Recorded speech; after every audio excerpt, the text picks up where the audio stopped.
मैं शादी उससे ही करूंगी, उससे मैं कभी कभी मिलने आया करूंगी। मैं किसी कुत्ते का झूठा खा सकता हूँ लेकिन जिस्म का झूठा कभी नहीं। हट!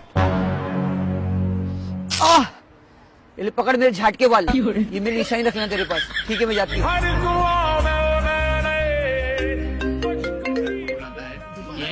मेरे पास एक बाल है, उसको सोने की अंगूठी में कन्वर्ट करके कवच बना के मेरे को लाके दो, कल की कल मुझे पहनना है।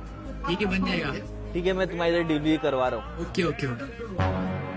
हामिद सर, दुनिया की सबसे नायाब चीज तुम्हारे लिए बना के लाया हूँ। उस बाल को इस सोने के कवच से ढक दिया और अंगूठी बना दिया हूँ।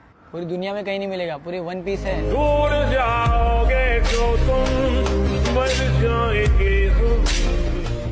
वैसे हामिद भाई, ये बाल कौन सी महान हस्ती का था? अरे ये कोई महान हस्ती का बाल नहीं था, ये तो मेरी एक्स गर्लफ्रेंड का झाट का बाल था। अबे भोसड़ी के, मुझे लगा कोई महान बाबा का बाल है। मेरे घर वाले उस बाल को पानी में डुबा डुबा के पी रहे, पूरे रात भर डुबा डुबा के पिए। अब पता चल रहा झाट के वाले हो। अरे वो उसकी आखिरी निशानी थी, इसलिए मैं उसको संभाल के सोने के व्रत पे चढ़ा के रखना चाहता था। मुझे क्या पता था तुम लोग इतने अनपढ़ जाहिल गवार। सनम तेरी कसम, सनम